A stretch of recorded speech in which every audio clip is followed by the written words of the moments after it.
Lutong sinigang na isda naman tayo ngayon mga friends, mga idol. Magandang araw sa atin lahat. Ito yung ating gulay, kangkong. Meron tayong labanos, meron tayong talong, meron tayong sitaw, at meron tayong ukra. Yan ang ating mga gulay. At ito naman yung ating mga sangkap, green chili, sibuyas, bawang at kamatis. Ito yung ating isda mga idol. So ipiprito muna natin ito mga idol bago natin isigang. So ayan, unahin lang natin itong ating ulo iprito. Ayan mga idol. Half cook lang ito pagkakadal natin. Yung bagang mapadaan lang sa mantika mga idol, matanggal lang ang lansa. Ayan mga idol. So ngayon, titignan natin kung okay na ito. At ayan, medyo ano na, half na siya mga idol. Ayan, sariling version ko lang ito mga idol sa aking pagluluto. At mas masarap kumain pag sarili mong luto ang iyong kakainin. Alright. So ayan mga idol, hanguin na natin at luto na yung ating pinagbiak na ulo ng isda. Alright, so ngayon isusunod naman natin yung apat na hiwa pa ng ating isda. Ayan. Ayan. Kung nagustuhan nyo naman ang video na ito mga idol, paki-comment, paki-like at paki-share, at kung bago ka lang sa ating page ay paki-follow na rin. Maraming salamat. So ayan, babalik rin natin mga idol. Bagyang prito lang. Shoutout nga pala sa mga followers ko dyan sa Leyte, maupay ng adlaw yung matalan, sa mga kabisayaan, sa waray-waray, mga kababayan ko. Ayan, maupay ng adlaw. So ito mga idol, hahanguin na natin yung ating pinritong isda. Ayan.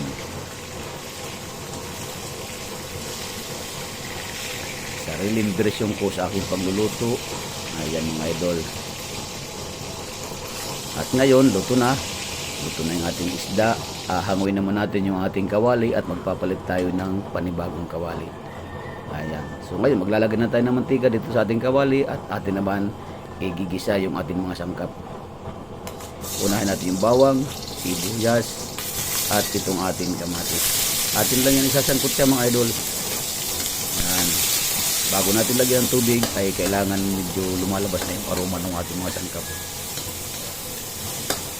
At ito na nga mga idol, pwede natin lagyan ng tubig. Ayan. 3 tasa ang ilalagay natin. 3 tasang tubig mga idol. Pangalawa at pangatlo. So ngayon mga idol, lalagyan natin ng kaunting patis.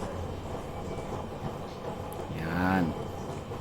Tapos atin naman tatakpan ng mga ilang minuto para kumulo. So ayan mga idol, after 10 minutes, ito na, kumulo na yung ating tubig at ilalagay na natin yung ating labanos. Yan ang unay natin, labanos.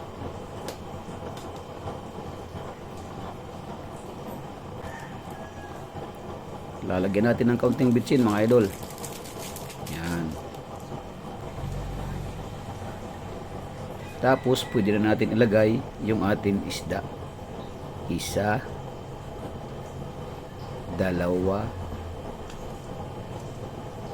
4, 5. Naging 6 na siya mga idol.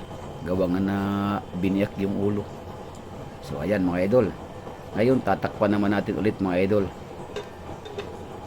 Ayan, takpan natin ng mga 5 minuto. After 5 minutes mga idol ay ito na ang kinalabasan niyan. Ayan. Kumulo na. So ilalagay na natin yung ating ukra. Isunod natin yung ating talong. Ilagay na rin natin yung ating sitaw. At hiwa-hiwain natin yung ating green chili para dumami. Ayan, naging 6 na piraso yung 3 green chili mga idol. So ngayon, takpan muna natin ulit para kumulo agad. After 2 minutes mga idol, ayan, kumulo na siya. At atin naman to halo-haloin ng bagya. Wag lang masyadong halo pati sa ilalim at baka madurog ang ating isda. Sa ibabaw lang. Yan. So, naga-ano ang ano ng si kamatis. Nalabas ang kulay ng kamatis mga idol.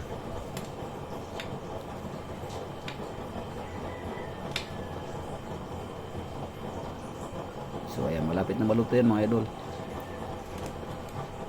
Ngayon, pwede na natin ilagay itong ating pang-asim.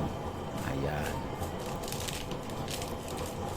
Lutong bahay lang to mga idol. Kung nagustuhan nyo, magluto rin kayo ng ganitong luto sa inyo at tiyak masasarapan kayo. Ilagay na natin itong ating talbos ng kangkong. Yan ang ating pinakauling ilalagay na gulay at madali maluto yun mga idol. So ngayon, tatakpan muna natin ulit. Yan, after 2 minutes mga idol, ito, luto na. Luto na itong ating sinigang na isda mga idol. Ayan, natin lang halo-haloy ng kunti naman para naman may lasay nasa ibabaw. Yan.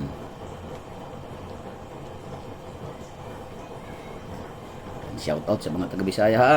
Magandang araw sa atin lahat. Mga waray-waray, mga paing adlaw yung matanan.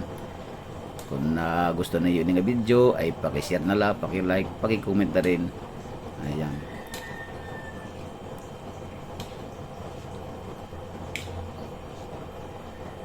Ayan, malapit na maluto ito mga idol. Titikman lang natin kung masarap na ba. Wow. Okay na ang lasa mga idol. Luto na itong ating sinigang na isda mga idol. Maraming salamat at kung nagustuhan niyo itong video na ito, paki-share, paki-like at kung bago ka lang sa page ko, paki-follow na rin. Maraming salamat at magandang araw sa atin lahat.